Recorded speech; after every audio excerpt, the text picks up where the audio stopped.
So, welcome to the Aging Fiercely podcast. Today, I have on Riana Malia, and she is a board certified neurosomatic practitioner and identity architect. And you work specifically with high achieving women who are done managing love, like some side project they'll get to eventually.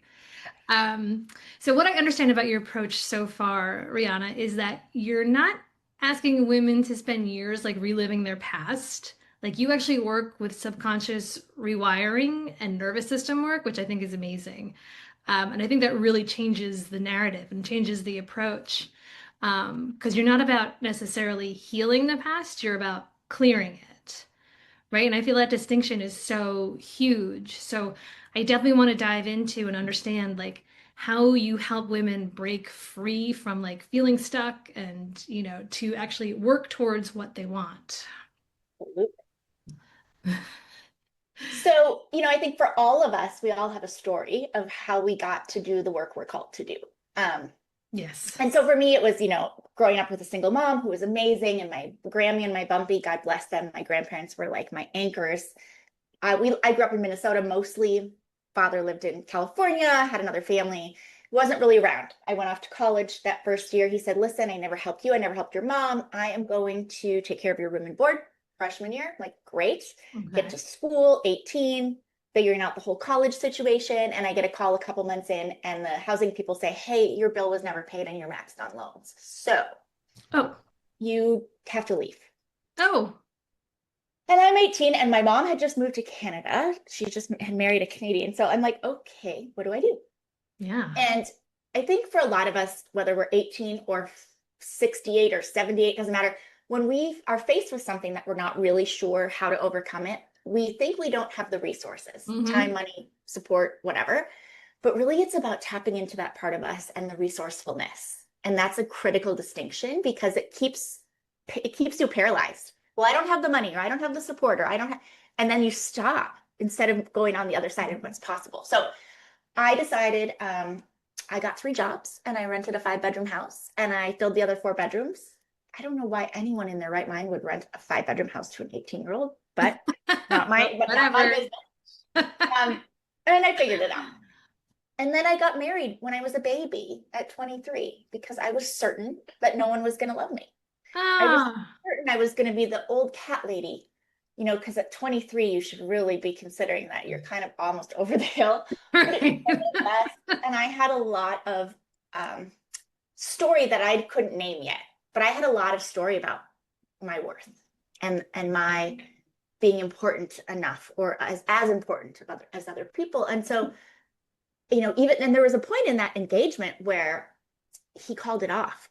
And I literally did everything to convince him. I mean, I even went as far as lying to him and telling him that I had booked this like thing up north for us like months ago, and we should still go. And that was a complete lie. I booked it like that day on a whim, hoping, Oh my God. like those kinds of things, because I was so certain that this was it for me. Yeah. So you're young, you go into a marriage. It was very lonely. It was a long time coming. But when we did, and we had our miracle baby, my Maddie girl, she's about to turn 22, if you can imagine. Oh. Um, but it was lonely and it wasn't right. But at the end, when she was about 6, we went to mediation. We had this lovely conversation on a Friday, and like agreed to all these things. Like if you meet anybody, in the first year, just they can fine, go do that, but don't introduce them. Like Maddie have this transition, right? Hmm. To the point of where my mom had lived in a townhouse about a mile and a half from our home. She moved out so that my ex-husband could move in there and be Oh, really close to Maddie. So we tried to set it up so it was this ecosystem that was focused on her. right. We agreed. He's like, can we take her to Disney World the first time? Like, absolutely. Like So it you guys had a felt good relationship. it felt like that. And then the next day, literally, she was with her dad. I called to check on her because she hadn't been feeling well. And she says, "Oh, um, Daddy's friend and her daughter are here, and we're making Easter eggs." Oh, right. Oh, the game changes. And then Okay. it turned horrible, like Oh, volatile, awful 2 years of just horrific. oh, So then there was that whole thing, right? Okay, even though it wasn't meant to be, you still grieve for what you had wanted for your idea of this marriage, this family, especially when you have a child. Yeah.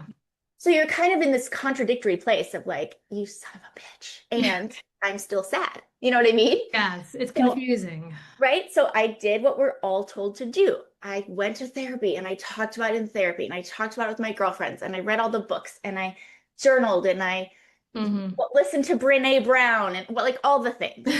Right. And yes, they're all beneficial to a certain extent. Hmm. But the truth is when you get caught in that therapeutic loop and you keep talking about it over and over and Hmm. over, all that does is guarantee you will absolutely not get what you want in this life. You will stay stuck in the pain and the trauma in the past. Because every single time you go into something that had happened, and because memory is cellular, it lives in our body. So you're reactivating your entire body.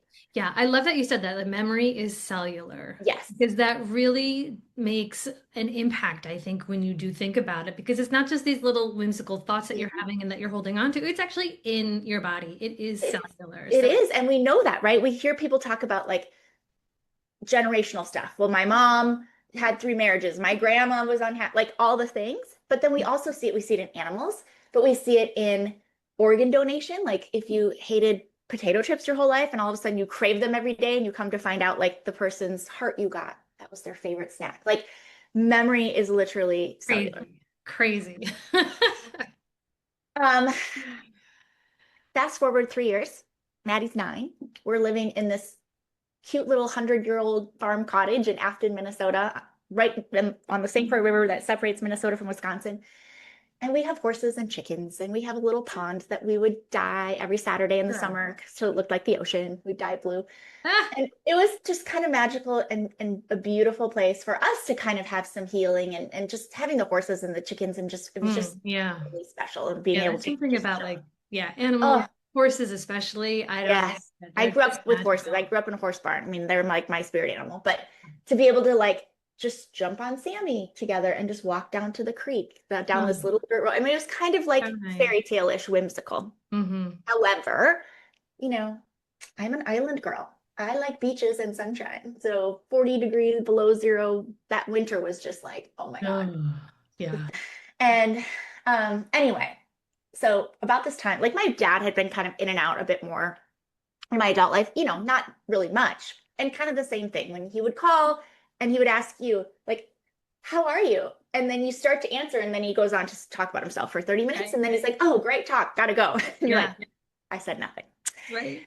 So, but like managing those expectations, I had come to realize for me, like letting go any expectation of him made it so much healthier for me. So Yes. he comes that spring and he says, listen, I think it's the perfect time for you to move to California and come take over this family business. And I was like, everything in me was screaming, no, like you can't trust him. Hmm. Um, and my best friends were like, absolutely not. And, but Hmm. if, in all transparency, I was tired Hmm. and I was, sick of the winter. And this sounded to me like this dream opportunity to get out of the winter, get away from this craziness that was happening with my ex-husband, get away from, I was obviously focusing on taking care of Maddie, but I was also working and doing all the things. And Hmm. I said to him, I said, listen, I'm not, my mom had just had a surgery where they were fusing a disc in her back or neck and they nicked a nerve in her arm. So she couldn't use her arm. She did nails for a living. So she was Ah. having a really difficult recovery. And I'm like, I'm not leaving her. She doesn't have anybody else. I'm Hmm. not leaving the horses. Like, and I said, and I'm only going to disrupt Maddie's life once because I moved around a lot as a child. And it's hard. It's hard to feel grounded and Yeah. safe and just like you can be a child. We're Hmm. always a little bit on edge. The undercurrent is we're not really settled, if that makes sense. Yeah. And he said, no problem. Bring your mom. I'll build you a barn. I'll have somebody come get the horses. You know, we Oh, have the wow. capital. Like, take this and make it yours. Okay. And I was like, oh my God, this is kind of a dream come true. So like people are like, oh, were there red flags? No, there were billboards in Times Square screaming at me, don't do this. And I just ignored them all because I Oh, wanted the fantasy. Yes. You wanted to believe. I wanted to believe. And Hmm. I wanted to have Maddie grow up in this little town in the base of Mount Tam and go to the beach every weekend. Like and just be out of the winter. And I wanted the fantasy of like this relationship with my dad and that my parents could be friends and we could have family dinners Yeah. with Maddie and all the things. So we packed up 3 cats, 2 horses, my mom, my daughter, and we drove across the country to California. Wow. That's a big move. Big move. And I was really excited. I didn't know a single person here, but I was like all in. And the first bit was like so magical. Weekends up at the farm with the horses, and I had this beautiful little studio to work in, and I was so excited because I got a spot in Sky Mall magazine. I don't know if you remember Sky Mall magazine from like Delta Airlines. And I Yeah. was so thrilled. Like that felt like So a what were big. you working on then? Like what was your business So then? it was this very bespoke, handcrafted artesian candle company.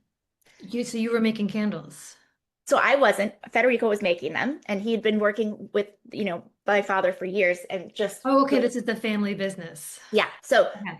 father exited, said, of course, like I'm here to support you, whatever. I'm gonna go do these other things. Like this is yours, make it yours. And I was like, okay. Awesome. So I was very excited.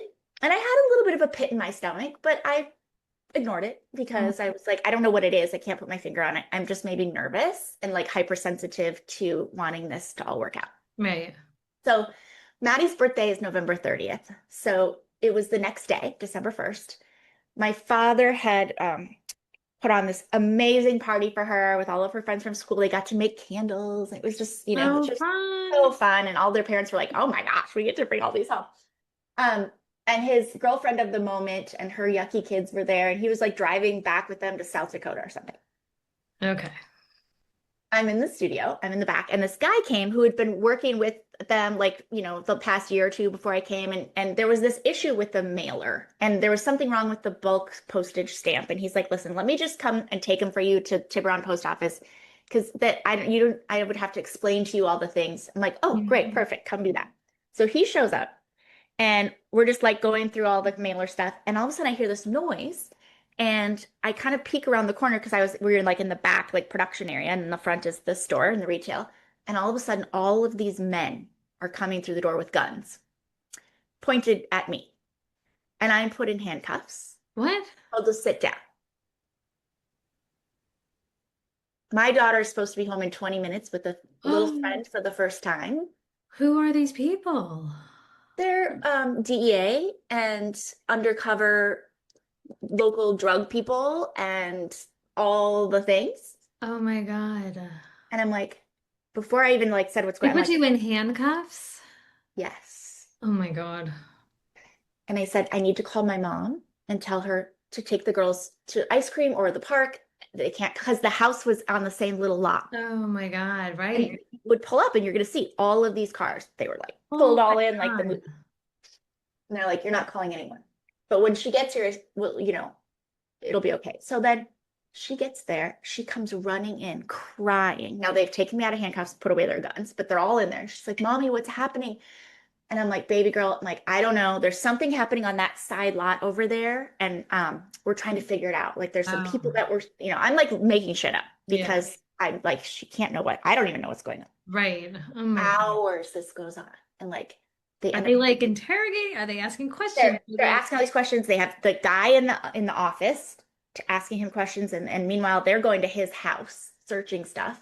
Oh. They're asking, so they had been coordinating with my UPS driver. They'd been like following me and surveillance, like doing all Oh this. my God, how creepy. So they bring me this box. So the UPS driver is up the hill. They told him to like come pick up whatever I was sending and then wait. So this was all coordinated. And they bring me the box and then like, did you pack this? And they said, only if it's a Sky Mall order, they do the rest. Like I do that because I put a handwritten note in there and all the la la. Hmm. And so I looked at it. I'm like, yes, that's, I sealed that up. And so they open it, and all that's in there is these gorgeous, huge towers, And so then they're like, okay, we'll get it back on the truck so your customer gets it. And they proceed to tell me, like, they've been watching and investigating, and there's very suspicious activity, and they have reason to believe that there's a lot of illegal activity happening within this In business. your business. Yes, which, I had just gotten there. So they Right. were also like clear, like that, I just moved, like they knew all about me. They have photos of me going Wow. to the bank and at the grocery store, like Oh my gosh. How any way. exposed do you like Oh my God, I was terrified. yeah. I was every range of emotion. I just felt I felt scared. And so I mean we're not like, we could spend 2 days talking about the story, Yeah. but long story short, I now have no business, no income. Um, this fantasy relationship with my father, yeah, not that's down the drain. So yeah, like I don't whoa. know anybody here. I don't have a support system. I don't have friends. And I was so embarrassed and ashamed and scared. So anyway, I had a decision to make, right? I could go back to Minnesota in a heartbeat. We could go back to our friends, or I could keep my promise to my child and break my own generational bullshit of promises not ever kept and, Mm. not have it creating that safety and whatever. So we stayed.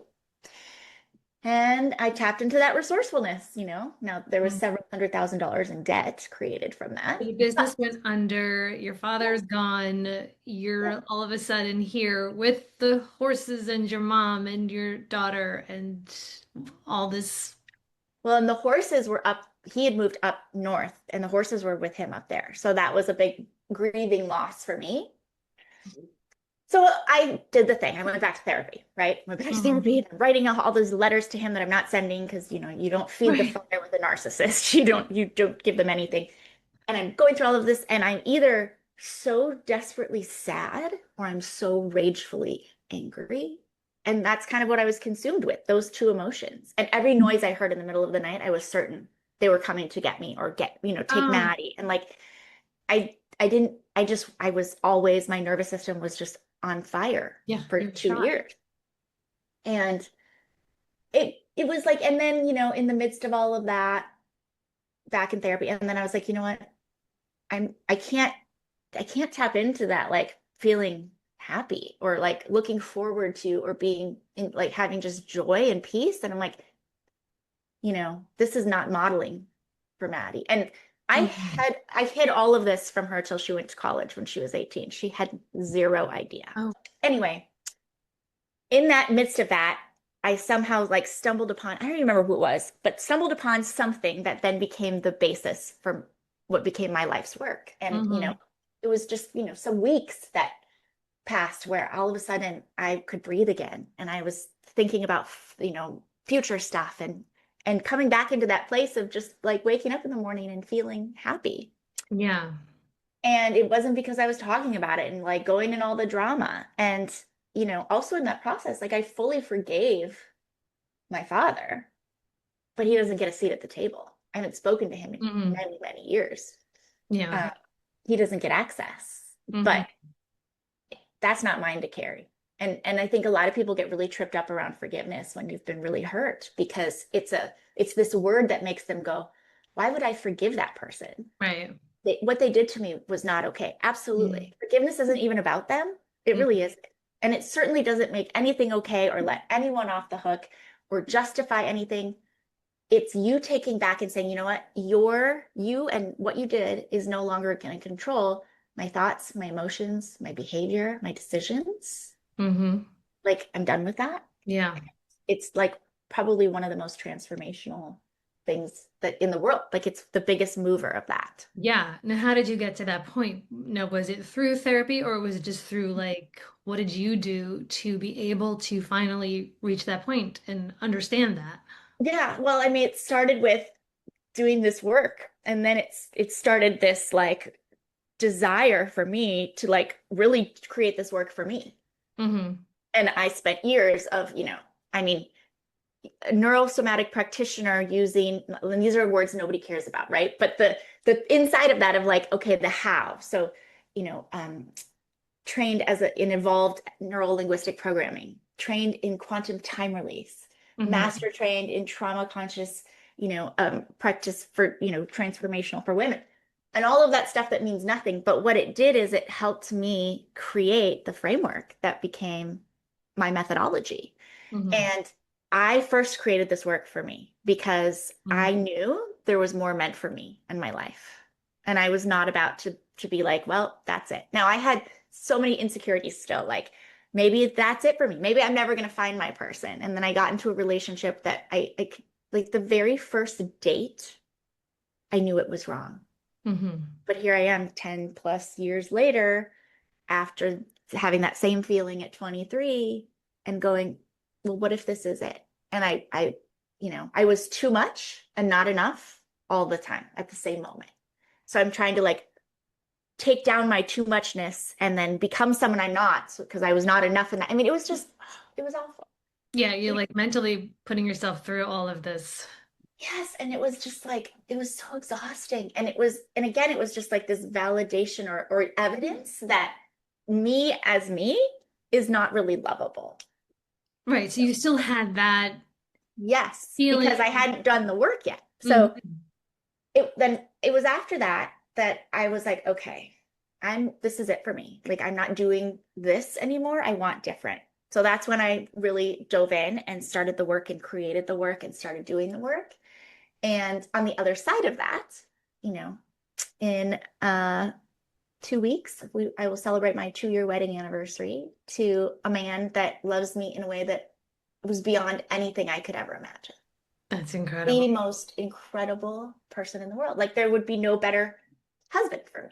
And Right. I would, say it for him too. But it would have never been possible if I kept doing the things that I was doing, which are all the Mhm. things that we're told to do, because it's kind of like what society says. You have to unpack it. You have to, Mhm. go do the inner child work. But here's the thing. Yes, there's elements to that, and there's, the whole how we do it. It's a process. It's not some theory, but it's not about going back into the story Okay. because all that does is keep you stuck Right, because you're reliving it. over and And over. so you're recreating those emotions, and your subconscious is working with that, right? So if we want to get into the subconscious part of it, like really what's happening then when Yeah, when you're reliving it? absolutely. So I think it's important to understand the distinction between the conscious and the unconscious, right? Mhm. So it's kind of easy if you think about your body. Everything from the neck up is your conscious mind, right? It's our everything we know. It's our goal setter. We use it all day long. It's 10%, which means the rest of the body, like everything from the neck down, the other 90% is the unconscious. So if the conscious is our goal setter, the unconscious is our goal getter. It's the Mhm. operating system. It's the general. And it's also, most importantly, in my opinion, it's the actual literal library of everything you've ever experienced in your life. Mhm. Everything that's been said to you, done to you, everything you felt, everything you've ever said to another person, it's all stored at a cellular level. And when it is not released properly, we see things manifest in the body: anxiety, depression, overwhelm, Mhm. autoimmune disorders, injuries, illness, disease, physical weight that we can't release, like all those things. And the reason that that's so important is because it all starts with what we're focusing on. So every single day, we think 60, 70, 85,000 thoughts a day. And 90% of those thoughts are recycled. They are literally the same thoughts we thought yesterday and the day before, and the week before, and the month before. Mhm. You know what? People will tell a Yep. story and they'll say like the same words. And it's like that is their identity, right? The Yeah. divorce or the whatever, the friendship that was betrayed, whatever it is. Right, and that's their identity, which is Yeah. a very key point to make, Yeah. is Like that's what they hold that's on to. That's who they believe they are. yeah. Like, unquestionably, that's it. Yes. And every time you even think an I am statement, like I'm never going to be happy, like you're just solidifying that neurology. Mhm. So if we go back to that unconscious mind and those thoughts piece, so if 90% of those thoughts are recycled, the issue there is 75% of those thoughts are negative. And I get a lot of pushback on that. People are like, oh no, I have done all the mindset work. Like I am so good. Like I will never do this again. Like I don't ever want to be in a relationship again where I don't feel like I can trust them because I feel unsafe all the time. I don't ever want to be in a relationship where I'm not like adored and cherished. And Mhm. I don't want to be in this job that I hate. And I don't want to be in this freaking money situation anymore. And the issue is the unconscious mind, which is, remember, the operating system. Mhm. It can't hear the clarifying don't. It just knows what you're focused on all the time. Mm-hmm. And it can only continue to give you that. It's universal law. So if you think about it, like when we jump in the car and we throw an address in our nav system or in our Google Maps on our phone, and we're like, all right, this is where we're going, take me there. Perfect, clear. Every single time we're thinking about all the things we don't want and all of those things that we don't want again or ever or more of, we're just giving that to our nav system, and that's where we're going every single time. Just reinforces the neural pathways, or it creates new neurology around, oh, okay, we're going to add that to the list, right? Mm-hmm. And it's as simple and complex as that, but Mm-hmm. it literally is the fastest way to change your world, is to really understand that. And so the power of thought is really where it all begins, Mm-hmm. because every thought creates, you know, a reaction, and it goes through our senses, and then it becomes, when we experience something. I don't know how many times for you, like I can tell you a million times for me, but like you've been in a conversation with someone, or you had an experience with someone, and whether it was in conflict or not, you remember it completely differently, Mm-hmm. right? Right. You were both in the same place. And just like if we were hanging out and we're, at the lake watching the sunset, and we had easels and a glass of wine and we were doing the painting thing, our Mm-hmm. sunsets, we're staring at the exact same thing. They're not going to look, Right. they're going to look differently, Yeah. because when we experience something external, the minute it goes into our brain and runs through all of our five senses and mixes with our filters, our internal representation, it's no longer real. It's our perception of it. Mm-hmm. Yeah. 100%. And that then mixes with our physiology, which creates our state, which is then creates our emotions and our behavior and our world. And so it's all connected, but it all starts there. Like if somebody says to me, what's one thing I can do right now that's going to have the most impact in my life? I will give them a very specific thing to do around that, because it's the fastest way. Like it's kind of like if you bake a cake and the cake doesn't turn out, how are you going to bake a better cake? You're going to look at the ingredients or change them, right? So our life right now, everything in our physical reality is our cake. It's the last thing to come to fruition, but we pop it out of the oven. But if the cake isn't good, we have to look at emotional, mental, and spiritual. Those are the ingredients. Mm-hmm. And I promise you, every time there's something there, you put salt instead of sugar, whatever it is, that Right. we have to adjust so that that cake next time tastes fabulous. That's the goal. Yes. Right. Because your internal world obviously is mirrored in your external world. So, and I think it's really important to make the distinction of like understanding what you don't want is good, but I think there's too much focus on that. And that's really where it gets a little cloudy, I think, for a lot of people, because they're like, well, no, I know what I don't want. And obviously, I know what I do want. And there's a lot of focus more on the stuff that you don't want keeps showing up. Yeah. So there's obviously more of a focus on that. And I think that's a Yes. very fine line to like have people really truly understand and get on a deeper level. Like you have to focus on really what you do want and make it clear and then, work on that energy internally. So Absolutely. it can come out and show up externally. So how do you help women kind of bridge that gap? Yeah. Is it through, because I know you do NLP, which is neuro linguistic programming, and also quantum time release. So do you use those modalities or those processes to help them, Yes. get, So the methodology, I think it's important to like just talk about this really quick. So my methodology is the clear to create method, and then the framework, the how, is the quantum pattern protocol. But ever since I can remember, my tagline has always been your very best life. hmm And whether we've been besties for 30 years or we met, last week, like I want you to live your version of your very best life. And that's different for every single one of us. Of course, yeah. But the truth is you can't go from childhood trauma and a failed marriage or failed relationships and failed businesses and disappointments and all the things that are like hanging out in your internal wiring to just living your very best life. It doesn't work that way. Right. Then we see people get caught in this like toxic positivity, nonsense about, oh, I'm just going to think positive and everything's going to be perfect. That's also not how it works. Right.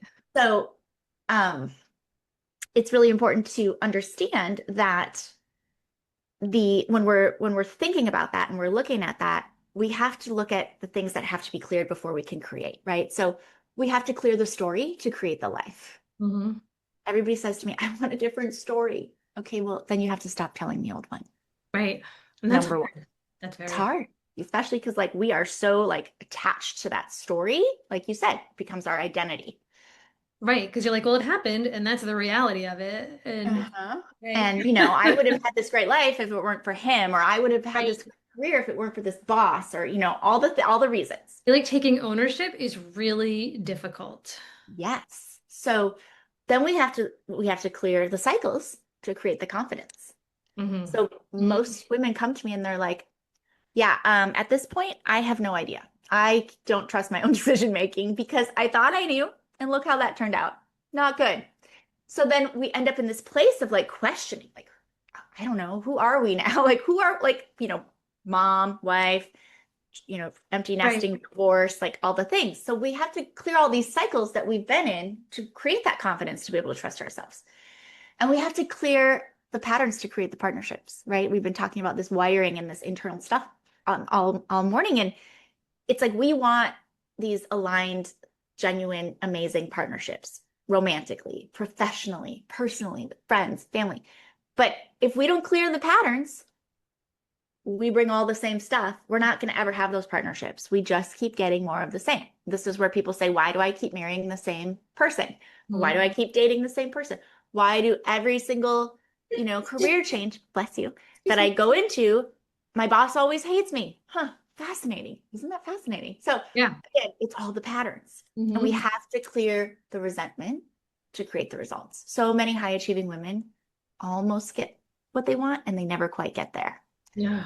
There's this resentment that's there, and we have to clear the loss to create the love, right? So back to your question of how can we do that? Like, where do we start? So if we look at the clear phase, it starts with clarity because before we can clear anything, we have to get crystal clear. And this is also the reason that I see why most heart-led, ambitious women actually never get what they want in life. Because when I ask them, okay, on the other side of this work, right? Whatever your word is, get unstuck, move forward, whatever it is. What does life look like for you? Like, what do you want? Like, what are you doing or not doing differently than you're doing or not doing right now? And Hmm. oftentimes that will bring tears. And the answer is, I have no idea. I've spent my entire life putting everyone else's needs first, and I don't even know what I want. Yeah. Totally valid. Totally true. Right. And so it's like, going to a restaurant for the rest of your life and walking in, and every single time you say, I'd like a beverage and some protein of some kind and a side and throw in a salad, Right. right? And so they bring you an iced tea and a chicken breast and some glazed carrots and a Caesar salad, and you got exactly what you asked for. But what you wanted was a glass of Chardonnay and a beautiful piece of halibut and some roasted asparagus and an arugula salad with fresh figs and goat cheese, Perfect. right? So that's the difference. When you don't have that level of clarity and that specificity, you will continue to get exactly what you're asking for, and it's never what you want. So how do we do that? So one of the ways in which we do that is, so my values as a person and for my business are, my core values are love, generosity, impact, belief in what's possible, and being a magnet for miracles. And that is one of my favorite things to teach people. Mm. So a very tactical thing that you could do right now is this. So, and obviously I do this with my private clients, but I want you to think about two walls in the room. So we're in a room, there's four walls to our left, to our right, in front of us and behind us. And one of those walls is, we're going to call it your away wall. And on that wall is everything you don't want. Everything, everything, everything. Like all on that wall. Mhm. And then the other wall is your toward wall. And on your toward wall is everything you do want: wishes, dreams, goals, hopes, desires, like fairy dust and magic wands, all the things.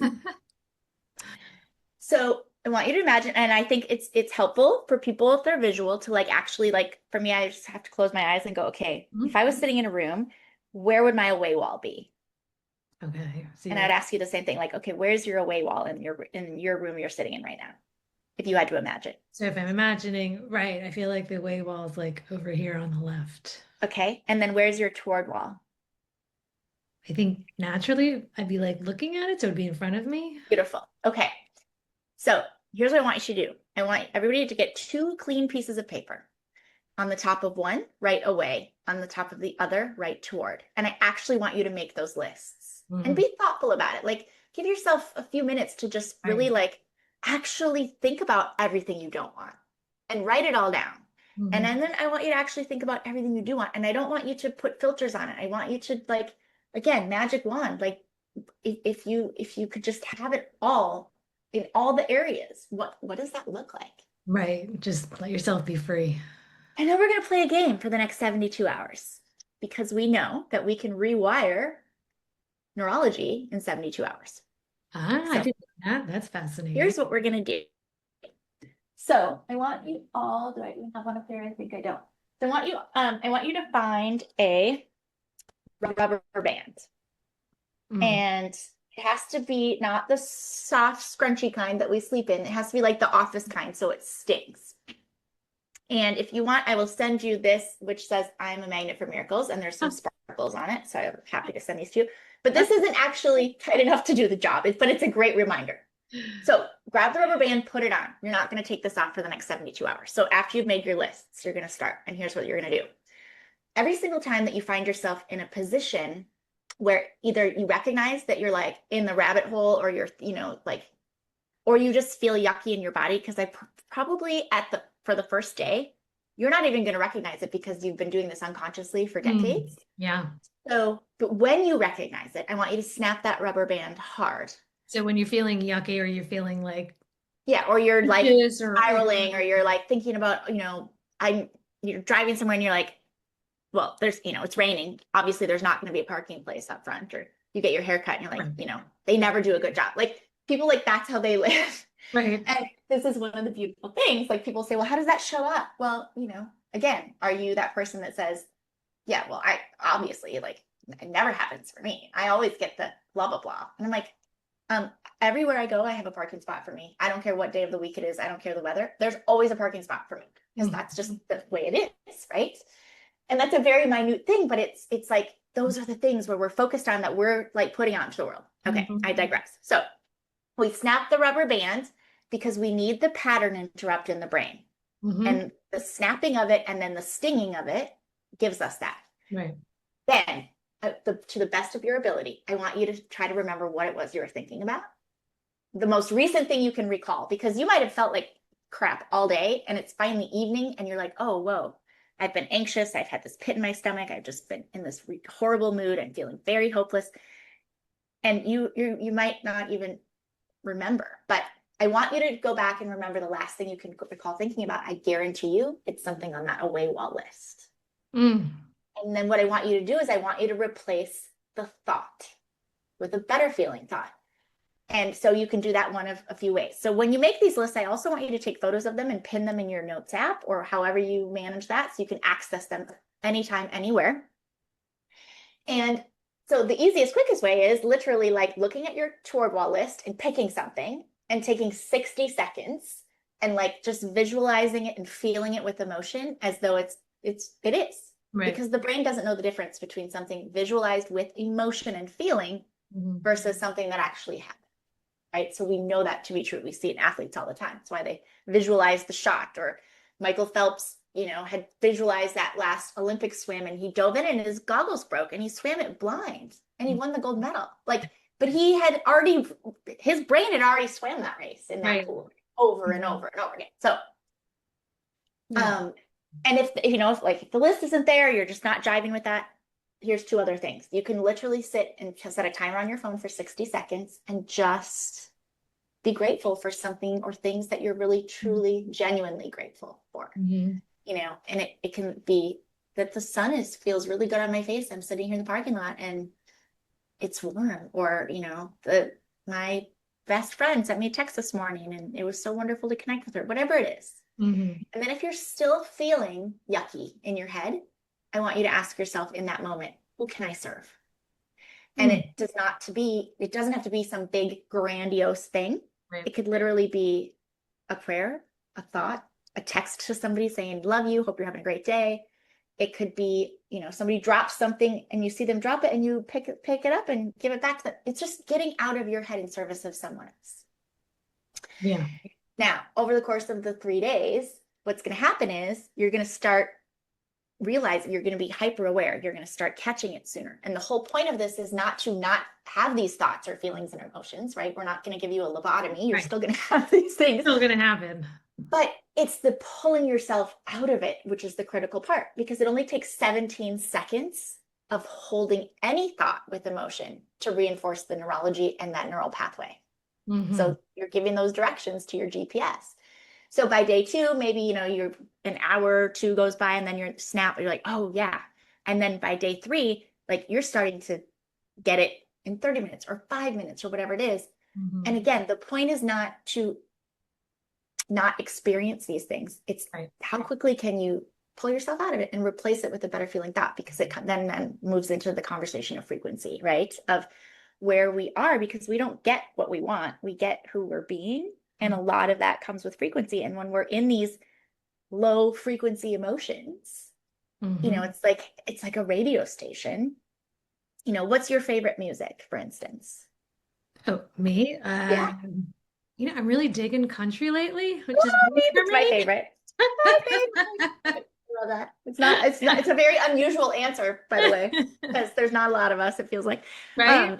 But they're hard. I mean, there are and there aren't. I think it's growing. Okay, what's some music, yes, that you can't stand? Oh my God, I cannot do like heavy metal. Okay, me too. Oh, we're twins.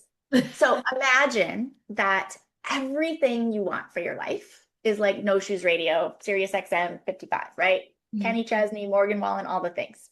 Right. Like everything we want for our life is on that station. Mhm. But when we're in focused on all the things we don't want, we're in these low places, we are stuck on Metallica. Right. Station 30. And we can't turn it off. We can't even turn it down. It's just blaring. Right. Can we hear Kenny Chesney on Metallica station? Right. Now you cannot. The only way we can hear Kenny Chesney is if we change the channel to the frequency that's channel 55. Yeah, it's funny. Like I can actually feel that. Like Yeah. just that little comparison, I was like, oh my God, if I'm on that heavy metal station, I'm gonna start feeling way anxious.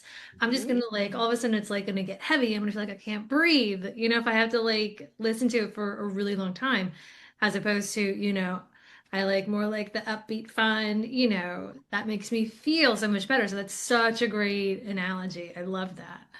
Every thought, every word, every emotion has its own frequency. Mm-hmm. And we often think we're hanging out in joy and appreciation and gratitude and love. Mm-hmm. And maybe we are hanging out there sometimes consciously, but unconsciously, we're hanging out in fear and, hopelessness and anger and distrust. And that's where that's our radio station, because that's the boss. Mm-hmm. So literally all of you can do that over the course of the next 3 days and then come back and tell us what miracles start to show up, because I promise you it will shift. Yeah. And then, so again, like that clarity. So then once you have the clarity, then we get to do a dysfunction detox and get rid of all this stuff, this old programming, these ways of thinking, the ways of processing that keep you stuck, that keep you from what you want. Mm-hmm. And then we get to figure out who the heck you are now. And then we get to move into the create phase where we start experiencing that. And then we actually, you're going to replace the old stuff. So because if we blow out old habits and neurology and strategy, because we have a strategy for everything, whether it's sex or shopping or being sick or being healthy, that's the only way the brain knows what to do next is a strategy. So if we're going to blow out all of that, if we don't replace it, which 90% of the work in this space gives you a lot of awareness and clarity and a lot of theory, which is great, except then when it comes down to it, if you don't replace it, then what happens? Then you see people say, I have been in therapy for years. I've done all the work and I make the progress and that feels really good. And then something happens because life happens. And then bam, I go right back to all of my old ways. Yep. How often do we hear that? Every day. Why is that? Because your unconscious mind can't fill in blanks. And if you blow out all that old stuff and you don't replace it, it has to go back to the only thing it knows. Chaos, fear, all the things. Right. And then now that so we've gotten clear, we've gotten rid of all the stuff, we've replaced and given you the skills to go with the knowledge. And then we get to do this magical thing inside of the framework where we reverse engineer your goals, whatever they are, relationship, money, health, wealth, doesn't matter. And we start at the end and more, specifically like, okay, on December 31st, 2025 or sooner, I'm celebrating. Let's just use a very simple example. Booking a trip to Italy. Great. The question I'm going to ask you is what has to happen in the second before you accomplish that? How do you know you're there? What has to happen before you could call me and say, oh my God, my trip is booked? Mm-hmm. I got the confirmation, right? That the flight is booked, the villa is booked, whatever it is. Like in that second, that's the part we're going to focus on. And then we micro step backwards all the way back till today. What has to happen just before that? Right. What has to happen just for that? Because again, when we traditional set goals, why most of us don't achieve them and then fall back into that thing of I never finish what I start. I start this and I don't finish it. And what's the point? And all the self-talk is because if we go from here to there, we miss like 80% of the steps because we can't fill in the blank that way. When we go backwards, it's a different game. And then we install that on your future timeline so that your brain gets to experience it as though it happened.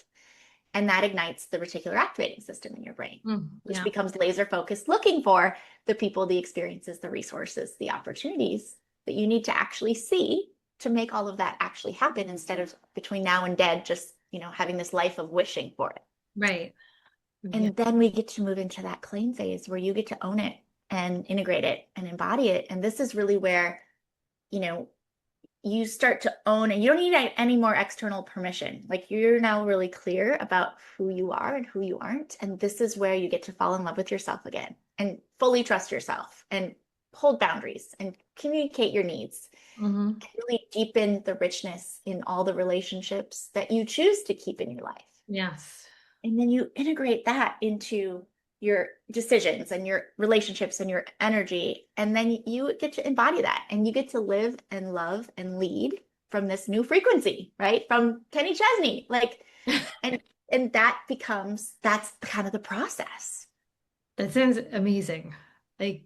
From beginning to end, and it's a lot of work. So, how long does it typically take, in your experience? I'm sure everybody's different, so it takes, different timelines, but just to give a sense of like going through work. What would be your guess? What would be a good guess? Well, like if you were just thinking about it, like, okay, what would you think?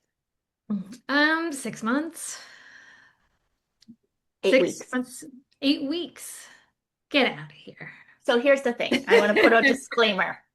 It never actually happens in 8 sessions because here's why.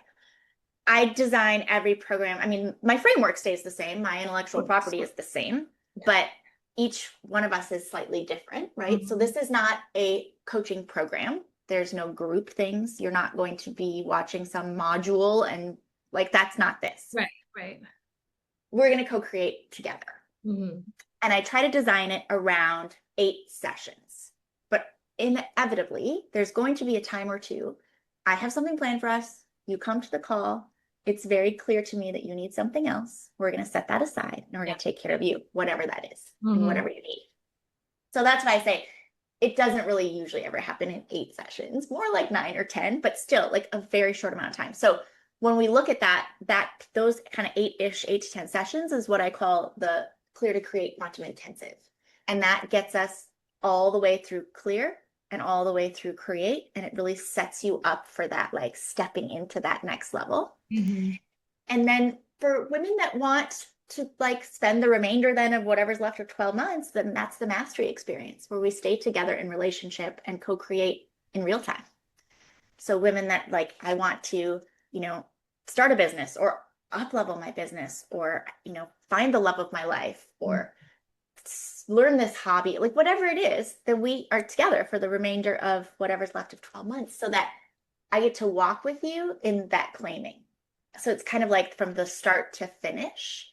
And let me just say, like the intensive is complete in and of itself. So people will be like, well, but what if I don't get it all? No, you'll get it all. It's just, and the mastery experience obviously starts with the intensive because we want those fast results so that we can actually start living from a different place. Right. That's key. So this work does not take months or years. This work does not have to be hard. There are some things, obviously, that, bring up some emotion, but for the most part, it's pretty painless and peaceful. Yeah, that's encouraging because it is a lot of work that you're doing with yourself and it's a lot of identity work and you're really the only one who is going to change your life. Yeah, There's nobody else that's going to do it for you, you know? So it's like you doing the work is the work and it's whatever you bring to it. I would it is. imagine you're either going to go a little faster, or you're going to go a little slower, depending on what you're bringing to the table. Yes, but I do want to say there's, we didn't really touch on it, but in that when we talked about the dysfunction detox, where Hmm. we bring in quantum time release. Hmm. So quantum time release is a multidimensional technique that's been used for hundreds, probably thousands of years. And what it does is it gives us the ability to release the energetic weight that's held in our body at that cellular level without going back into any conscious memory of the thing that caused the pain in the first place. Hmm. So, if you can imagine for a moment every negative emotion, anger, sadness, fear, guilt, shame, and then all the limiting beliefs and limiting decisions that we have, I'm not enough, no one's ever going to love me, I'm too much, blah, blah, blah. Right. All the things. They all have their own ribbon. And throughout our lifetime, every single time we have a significant emotional experience with anger, for instance, a marble goes on the anger ribbon, sadness, all of it, right? They have their own ribbons. Hmm. So today, something happens that makes you sad. It's not really so much about the today, it's the 30, 40, 50, 60 years of marbles. It's the charge, it's the gestalt, it's the sum that's greater than the parts, right? So that's what we're holding on to. Hmm. And in quantum time release, we get to release all of that, transmute it, get the learnings of like who you are really are, and anchor that back in. And then we get to future pace and create new neurology and new relationship with those emotions. So what happens that's so cool is even though during the release of each one, again, it's a completely unconscious process. No, you're not unconscious, but we're tapping into that. Right. And the root cause of any emotion, you don't have conscious memory of. So we get to clear that painlessly, peacefully. And then, but in between each one, I will say, okay, now I want you to go to a specific event in the past where that specific emotion used to be a problem. And I want you to check and see if it still has a charge. Okay. And this is where people just light up and they're like, oh my God, if you had asked me that 3 hours ago, I would have been in tears, or I would have had a pit in my stomach, or I would have been angry and I would have been in the story. And they're like, the charge is gone. And that's the magic. So when we can release all of that, now we finally have room to actually call in what's meant for us. It's just like our closets when it's full of crap of stuff we think we're going to wear and we're never going to wear again. There's no room for anything new. Or like I cleaned out my pantry a few weeks ago and it felt like Christmas because I'd been avoiding it for 2 years. And It as a does. 49-year-old perimenopause, a little bit of ADD, like I love organizing things, but also things can just pile up around me. And then I'm like, I'm going to close the door and I can't deal with it. But I took everything out and I put it in the kitchen and it was everywhere. And then I cleaned the pantry and then I threw away all the expired crap and boxes of pasta and all the stuff. And then I put it all back so it all had a home and it was so magical. It's the same for our stuff. We have to get rid of the expired ways of thinking, the expired neurology, the expired old half-open boxes of pasta Right. if we want to make room for what we really want. Yeah, it's so true. And those are the pieces that it's not a lot of work, but it's also not something that you can do on your own. So many women are like, what is wrong with me? I should be able to just snap out of it or figure it out. Mhm. Well, you're smart, you're intelligent. If you could have figured out by now, you would have. It's like when we keep going at something in the same way, Yeah. it's like gardening. If we just pick the top off the weed, it's going to grow right back, Right. right? So if we keep doing the same thing, thinking, I just need another therapy session or another course or a Tony Robbins weekend and that's going to fix Yeah. me, Yeah. then we keep getting the same, right? And then that's why we end up back in those places. Because I guess my point is you cannot solve a problem with the same mind that created it. You got to do it No. different. Yeah, definitely you have to come at it with a different frequency, a different energy, a different vibe. For sure. I am like blown away by this quantum time release. Like I have to like go and like dig and learn about that because it's Yes, amazing. it is. It's incredible. Oh my gosh. So can you please, I mean, this has been so amazing. I could keep going, but um, tell people where they can find you, how they can contact you, what Absolutely. And then I'd also like, if we can, I'd love to leave your listeners with a gift. absolutely. But you can find me. My website is rianamalia.com, RianaMalia. All the socials, Instagram, Facebook, Hmm. LinkedIn, YouTube. Um, but I've created something that I'd love to give you. And it's called the Ellie, which stands for the Extraordinary Love Index. Okay. And this is not a what Disney princess are you quiz. This is an actual diagnostic. And it answers the question, what's standing between you and extraordinary love? Hmm. And that could be romantic, that could be self, Figures. doesn't matter. Yeah. We are going to look at 9 key areas that impact how you show up in the world, how you experience it. And it's 40 questions. So give yourself some time to thoughtfully answer it. And then I'm going to Mhm. send you a 28-page personalized report that shows you exactly where you are in each area. And then it's going to say, you might be feeling this or experiencing this. Hmm. Here's the cost of staying there. And here's something we can do right now to help you like start to move out of it. Right. And everyone in the world should take the Ellie. It is such incredible insight. So please go do that Yeah. and just like take that in. You're it's gonna connect some dots for you. It's gonna give you some clarity that you haven't had before. Hmm. And I actually review every single one that comes through. Like I look at the data and I look at, where people are at and it's incredible. But that's where we start, right? That's that first step of insight and clarity. And I'd love to give that to you as my gift. Yes, absolutely. Yeah, send me the link and I will definitely put that in the show notes. Rihanna, thank you so much. This has been a really great conversation. I enjoyed it. Your story is Okay. amazing and how far you've come and the fact that, what you're doing is such great work and it's so needed and it's really helping us like find and achieve, those things that mean the most to us. So thank you so much for sharing your methodology and your framework and your beautiful voice and your energy. I appreciate it. Such a pleasure. Thank you so much.